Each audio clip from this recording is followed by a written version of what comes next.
Joseph. So Joseph and I went to school together, and I'll let Joseph introduce himself, but we haven't talked in quite some time until we bonded just this week. Joseph, would you like to? Yes, I'm Joseph Fisher. I am a gay male from a little town called Huntington High School. H-Town? And H-Town, I was very, I can relate to the kid's story because of how it played out. So, but yes, my name is Joseph Fisher. I was formerly Joseph Ray. I got married approximately 2 years ago to someone I'd been with for 7 years. So, So, we were always we knew of each other, right? I didn't really have I had like a few friends. I don't think you'll tell us, your friends, but I was obviously I knew that I was a gay male in school, but I got to do things like be drum major of the band and one act play and best all around and most likely to succeed, most school spirit like 3 out of 4 years. And I never would have gotten to do those things if it had not been for Joseph. And the reason I say that, this is harsh, but we were in a small town and Joseph took the beating. And because, we were both gay males who weren't out technically. We both realized later we were out to ourselves, but like he was just, you couldn't survive it he was a being little, out there. because they got him, they did not get me. And so I got to experience a completely different experience. And so I know that there was one time that I was rude to Joseph, and if we do reference the name that they used to call him, and that I called him only one time, but one time was too many, I'll let him do it. But I know that he said something, and we were across the lunch table, and I yelled "shut up," and then I yelled his nickname, but it was at him. I felt horribly bad. I can't remember how long it took me to apologize, but I went and apologized, and I believe you said that was the only time you've ever been apologized to from the people then, or even later. That's So I'll let you take the floor, and I thank you again for. that I understand. It is perfectly. I appreciate the fact that you're the only one that ever apologized to me. But my last name was Ray, so I was called Joseph Gay Ray during school. And I mean, sometimes they would shortcut it and just call me Gay Ray or whatever the case may be. But that was my nickname, and that's what I lived with every day while I was in class, no matter what. And you know, sometimes you'll take it. Sometimes I would kind of take it up. Sometimes you could see it go across my face how it bothered me, and then sometimes I just acted like it didn't bother me because it had become such a norm, which I find that to be awful that anybody would go through something like that, and it still is happening to kids or even adults sometimes to this day. That still happens, and people don't realize when they do stuff like that what it takes you back and how it sets you back. You think you have kind of like flashbacks? Oh yeah, yeah. I could totally have flashbacks from it. I mean, being yelled at across the school, like we used to when we would go to cafeteria, they would let us all go outside. I got yelled at multiple times, I especially in remember. I PE. PE remember. was worse. I remember that walk because there was always a walk. Yeah, Yeah. it was a Well, it was a long one. I think it's been like I wanted to catch up with you just a little bit in the beginning, and then I want to pass it off to the moderators who are going to do the real, like, asking the questions, and they may ask, and they'll set the rules. They may ask you a question. They may ask what I saw at that time. They've made these out. I do want to say that there might be things in this video or words that are said, like the nickname a while ago, that could be hurtful. And so I don't think you should watch this if you're sensitive to those things. And so we'll say that kind of at the beginning. But I will pass this off to Ashley and David. Great. Thank you. Thank you, Allison. And thank you, Joseph, for just being so brave and willing to come and speak with us about things that are not necessarily fun to speak about. So we just so appreciate you being so transparent with us. And I know Allison jumped into it a little bit earlier and you touched on it, but just can you share with us just a bit about your journey in understanding and accepting yourself? So, a little bit about my journey is I had a hard time. It took me a while to accept it. And I already knew who I was, but at least I tried to look back at how long, but at least my freshman year, I knew who I was myself. But I always told myself like I would just suppress it, not deal with it. And then probably in my 20s, I decided enough was enough. And I come out and I had heard this line somewhere that somebody said, when you come out, there's no turning back. And there was none. There was none. But coming out, even though it was a weight lifted, or like you could breathe for a minute or whatever, it didn't get any easier. No, absolutely, Joseph. I think that's something that we all kind of go through within the community too. Is like you said, it's a sigh of relief, but then at the same time, it's still another challenge in itself Hmm. to come out as gay, be who you are, be just be out there. Yeah, that's amazing. So, what were some of the challenges you faced growing up or coming out as gay, both personally and within your community? Personally, it I did lose people in my life. I lost people in my life for a point of time, if that makes sense. They realized, come back around eventually. We should Like I lost. probably tell them where we're from. Like that context may help. Like where did you grow up? So I grew up deep East Texas in a little town called Huntington, Texas. It had one red light, and everybody navigated traffic around that one red light. It was a little redneck town, very Southern Baptist town, very heavy Southern Baptist. As a matter of fact, that's how I was raised, was Southern Baptist. So our graduating class was 76 people, I think, out of that whole class. Yeah. So it's a very, very deep East Texas redneck. You're nobody if you don't wear cowboy boots, drive trucks, four-wheel drives, stuff like that. Hmm. And I thank you for describing that. So I think David had asked about, did you lose people? And you were talking about, Yes. Yes. I mean, I did lose people. I lost family members for a point in time. I remember family members going out on Facebook was popular then. I remember people going out on Facebook and some of my own family was out there posting stuff about me and tagging me in it to that extent. So in my personal life, it was difficult. It was not the easiest road. And then I had to kind of learn how to navigate through that and make it through that kind of on my own. In my professional life, Hmm. I have struggled some in my professional life. I went to job interviews where I knew that I could tell by the action and everything that I wasn't going to get the job because they could read it on me, and I wasn't trying to hide it anymore.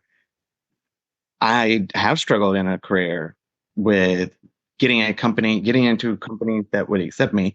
And the last 10 years, I've been lucky in that aspect. But before that, I was just this young gay kid just looking for a decent job and trying to make it work professionally and everything. And you suffer. You suffer. Sometimes you suffer. You take whatever you can get and you roll them. Yeah, and so, reflecting on all of those experiences and really how do you think growing up, your experiences growing up shaped the way that influenced your relationships with your friends and your families and your colleagues, your coworkers? It took me a long time to accept who I was. Not to accept who I was, but accept the fact that I didn't have to deal with that. the rest of my, because at one point in my life, I would not want to be the center of attention. I didn't want to be in the spotlight. I didn't want to be seen. I didn't try to make friends. I didn't try to go above and beyond with anything. Like I remember being at a company party one time and I just kind of pieced out and stood in the back and kind of slipped out just because I didn't want it to become an issue or anything where I was in a situation. Constantly in the back of your mind. So it took me a long time to adjust myself and my mindset to address the issues with myself and finally be social and make friends. And I have since made good lifelong friends that were not from my childhood or anything. But if when you have that experience in school and you're constantly bullied and you're trying not to be in the center of attention and you're trying to just kind of lay low and keep your head down and just make it through it, it does affect you. And you don't forget that. You never forget that. And I carried that through most of 20, or at least halfway through my 20s. I carried that. Like, just keep your head down, do what you got to do, and get out of here. Right. So you don't stand out for, in your professional life, you're not standing out as, making these changes or rock star stuff. You kind of like to slide your accomplishments under the rug to fly under the radar. Yes, that's correct. Because if you can fly under the radar, you're safer. And that's how I had to live for so long. I still battle some of it to this day. Not professionally now with my company, but just overall, I battle trying not to be too much or too over the top or too anything, just to not have every bit of that attention in case something did go sour. I remember I could pretend that there was a screensaver. So if people looked at me, they saw the screensaver instead of me, like, because we had screensavers back then, like we loved them. And yeah, it seemed crazy. Sorry, David.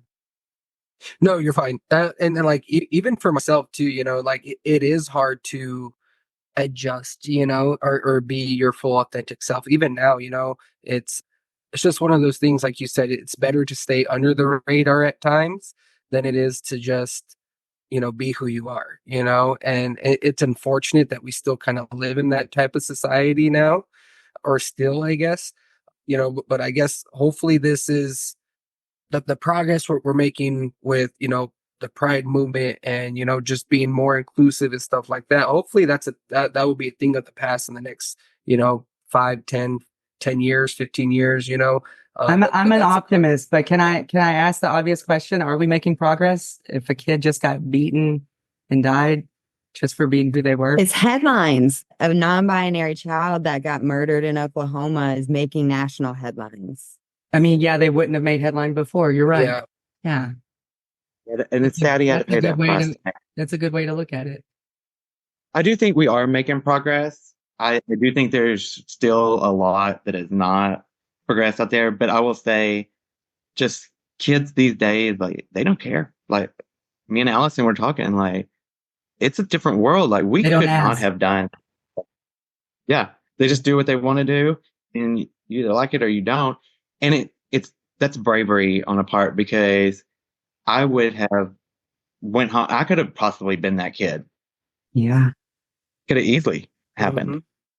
Mm-hmm. You told us some story about how that almost happened. Like, yeah, I mean, there was one story where I got punched in the nose and I didn't know. Like, it took me back for a minute because I grew up with brothers. So, we fought all the time. So it took me back for a minute as to how to react, because if I would have reacted to that, all of the buddies would have come out and it would have been no telling where would it ended up. It could have easily ended up being that exact situation from this poor kid in Oklahoma. And so I never took it up. I never reported it. Come find out, a teacher reported it. But if I would have retaliated somehow, some way, I could have really got hurt, and then you have to explain that and everything else.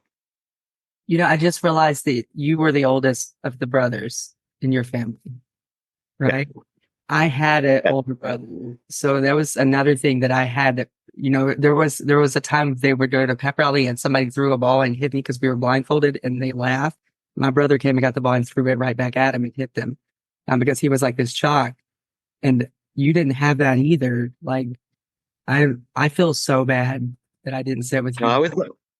I was the oldest, and my other brother, we were stair steps. So I was during high school, my junior year of high school, it was me. My brother was a sophomore. My other brother was a freshman. So just reflecting on your experiences, what support systems or resources do you believe would have been helpful for you to help you through that?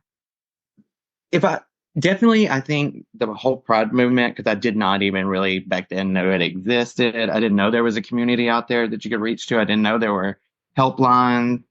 Like, I think that is a very good system. I think having the Pride community and knowing that there's somebody out there that can relate and kind of give you advice. I had one support system through it, and he did not live here. He lives in Chicago, and it is my uncle who is also a gay man that is married. So, but my family didn't really have anything to do with him, but I kind of found him through social media and everything, and he became a very good support system. But there really wasn't too much that I was even aware of because it really wasn't as public back then. Yeah. I mean, we didn't have cable growing up most of the time. And, we only had one TV in the house and it was in the living room. So we could be monitored as to what we were watching, whatever. So like until I got late teenager to my 20s, I didn't even realize a lot of that was out there at all. Which I think making that public would support a lot of people that are going through right now what I had to go through and letting them know that it's out there. And I think that would help because there really wasn't much support. You couldn't go to a preacher. You couldn't go to you couldn't really go to your teachers. I didn't get much support with this one principal one time. I never got support with them. It became my fault that I was being bullied and not the people that actually hit me in the nose. They didn't get in trouble. I kind of got sent home. It was a problem. I'm so sorry. Representation is so important, I can speak from that, as a girl being, seeing women represented in things that aren't just very thin, gorgeous, one figure type. Exactly. And that's, it's just important, I think, just across the board, just to be able to see yourself in something. Agree. Ashley was talking the other day. Ashley used to stand outside of a locker room and wait on, right? I did. My friend Bobby Jacobs, he was my gay friend in school, and we got word that somebody was picking on him in the boys' locker room, and me and three of my girlfriends were like, we weren't going to stand for it. So every day we went out so they wouldn't, kind of trick him into staying or get him, when everybody else had left already, we were out there going, where's Bobby? Get Bobby out here. Like, if he's not going to be the last one out of this locker room, it's not going to happen. I wonder, like, Joseph, what would it have been for you to have Ashley, right? Like, it would have been amazing because there's sometimes that I would like try to go as fast as I could to get out of the situation, or like when school was let out, like I would haul butt across the whole campus to get to my mom's car so I couldn't get caught or whatever. So that would have been an amazing thing to have. Any kind of person that would be an ally that would help and just kind of support you and kind of have your back and be your other boys that nobody else had. I never had. Not that nobody else had, but I never had myself personally. do you think they have like a any openly like gay or lesbian kids in that town now or at that school? Yes. There's a few that come up after us. It took about, I wouldn't say I was graduated 7 years. This one kid was openly gay, and there's a couple more now that are openly gay, and it has become more accepted than it used to be. And I don't know what has changed in that town, but I don't know that they're not still dealing with some of what I was dealing with. It's just it's a different it's different now. Well, Somewhat. theirs is a lot online now too, right? Yeah. Yes. Like they get bullied online. That social media is such a big thing now. Yeah.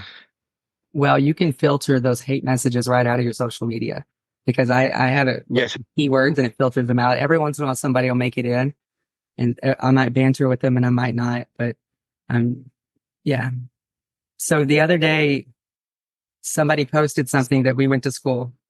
That we went to school with this person. I couldn't remember who it was, but I thought I remembered that I knew them, like I knew of them, and I didn't know why they were on my Facebook, but I guess they were my friend or they followed me. And so they posted something very hateful even about other Christians, if those Christians like or support homosexuals. And so, or trans. And so I made a very funny, smart ass comment like I would do and condescending, said F, like the most condescending thing ever. And then she said to each their own. And so, then I made another condescending one. But then I quit it because I could just be done. And I have to go back to look. I unfriended her. I don't go look at everything that they said. And Joseph said they said quite a bit. And so he chimed in, but Joseph couldn't quit. Like, you could not go. Yeah, I finally got it. It's like I finally got a chance to get something off my chest with somebody from school that is still bullying people that still lives in that town. With that girl. And that's what you're talking about. yeah, she's still bullying people to this day because that's bullying. And I mean, her kids are in that high school that we went to now. And so she's teaching them a way to treat people. It's the way I kind of take it. She was. So like to what you were saying, that girl, you reminded me, we went to school with her and I was like, oh, she was, and you were like, yeah. And I was like, oh, okay. She was bullying me that day, but you stuck up for me. Like I left, but you still stuck up for me, David. I don't know if it shows everybody when we move the screens because I was playing with them, but if it does, I'm sorry. But she was bullying, and thank you for sticking up for me. You're very welcome. You're very welcome. And it wasn't just her on that post that I kind of summed everybody up in that because there were several people like encouraging her to bully more, which is they're still in that mindset of we're still in high school because I went to high school. We went to high school, both her and her husband. So, Joseph, can you recall any positive experiences where you felt truly accepted or supported, like for who you are? Yes, I mean, I have come into people in my life. I actually ended up moving out of the town I'm back in. Life brought me back here for some reason. But I moved to Austin and it was so accepting there. Like I was like, it's a whole new world down here. And it was accepting there. I made some friends. I still have connections with those friends to this day. I didn't realize it was going to be so different. Now, there was this one guy shortly after high school. We ended up working together. We went to high school together, and he was very, very accepting. And he kind of shaped me becoming okay.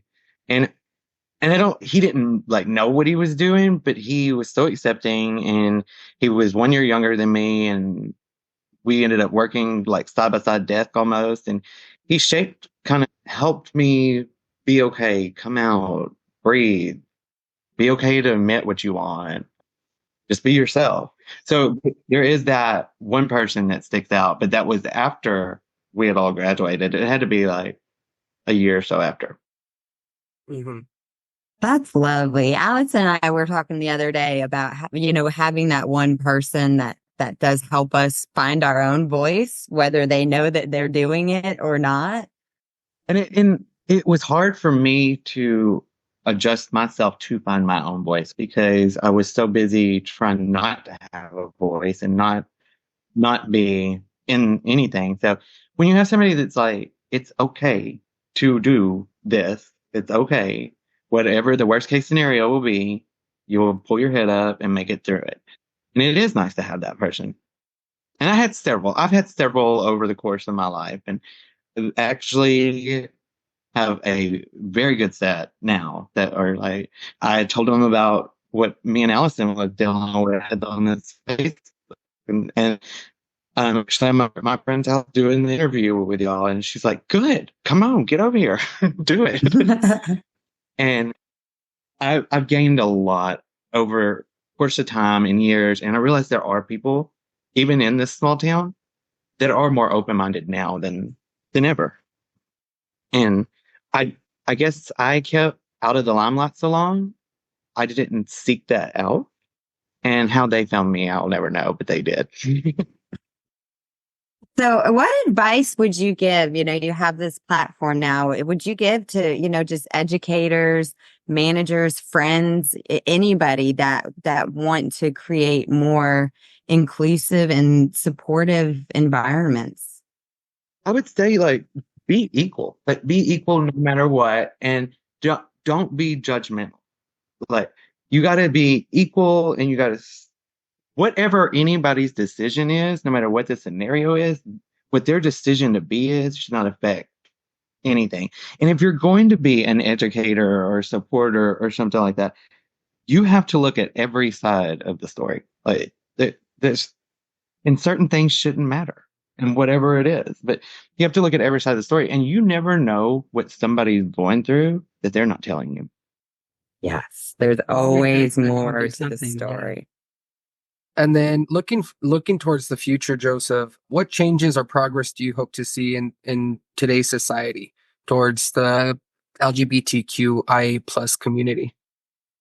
I want them to have more of a front, and like, I've read articles where people weren't allowed in stores and everything, and it wasn't accepted. Back when I was getting married, like, there was people that would not accept it. And if there was more of a presence, even in small towns, if there was more of a presence and people had like somewhere to go, I think what needs to happen, and we've come a long way as a community. We've come a long, long way over just the course of my life. But I still think we need a heavier presence out there, just for somebody to have, like, let's say the kid that got killed today, that somebody would have went and said, okay, this is wrong. We need to go make sure you're okay, instead of just you go home, because it could have easily been some of the same non-supportive situations. And if there was somebody that was there that could be supportive, or they knew they could reach out to. They didn't seem to care about that kid's well-being. They just wanted to break up a fight and go home. And I just have the but problem kind of go away is what it seemed to, oh, this happened. How do we just quiet this as quickly as we can? And if there would have been Once more, somebody knows one of us, they are more accepting. I think you're 100% right about that. yeah. And I mean, I truly think educators should maybe have two sets of counselors. One that is your traditional counselor, and maybe one that's an LGBTQ counselor that is accepting and knows, and that you could feel comfortable going to, and make that part of your community or whatever. Because sometimes That is a great recommendation. Yeah, that was brilliant. because I remember talking to counselors. I could feel judged. I felt judged. I remember talking to counselors, principals, stuff like that. I got judged. I got openly judged sometimes. It was your fault. You needed to Yeah. do something different because you were seeing what was happening to you. Uh-huh. Yes.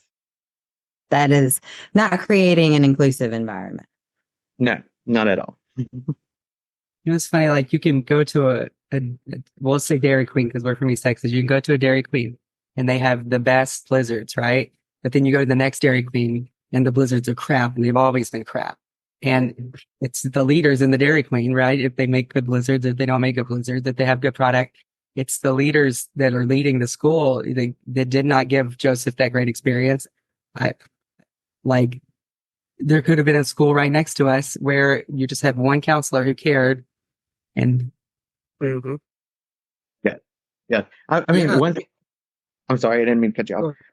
One story that's one story sticks out in my head is this coach that was also a teacher in school wrote this long letter that to my mom of how I could not accept when I was wrong and everything, and I was the one that couldn't accept that I was wrong. And it went into, it was a disciplinary note pretty much, but it was because I was fed up with what I was dealing with, and he wrote that whole note because I was mad at his team or his players.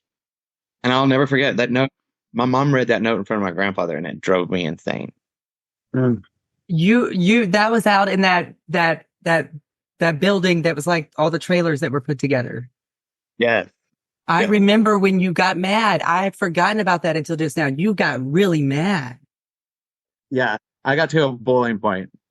Yeah. like rage. Because you can only Well, take. and the sad thing is that they wait until you get to that point and they make your reaction the offense. Where if they had addressed it when you brought it up, it wouldn't have gotten there. It's just this, you're supposed to just sit there and quietly absorb all of this negativity and never have a response to it. And it gets you to that boiling point. Yeah. Yes. I mean, you can only take so much in one day, or however it goes, so much in 1 hour. I guess you can say that you just finally, it's human nature. Well, guys, if y'all want to, ask Joseph, because Thank you. bring out questions, and then I will put links at the bottom of this. I write for the Tran experience, and David here, lives his experience, which is unique, and he helps. And Ashley here is a great ally and teaches that. And now we have a new friend that should have been an old friend by now, which is Joseph. And thank you for sharing your experience. And I'll let the moderators get the last word. Well, you'll get the last word, but they'll get. Thank you. Yeah, no, I was gonna say just thank you. Thank you for being so open and vulnerable. And it's just been a pleasure to hear your story. And I just the beautiful, well-rounded, understanding person that you've become. Thank you. Thank you for that. Yeah, and coming from me too, thank you for being part of this and joining us here. Everyone has different experiences. Everyone has different supports. I think one thing, all our community can get from those is, coming out. Coming out's one of the toughest things to do. And, the type of reaction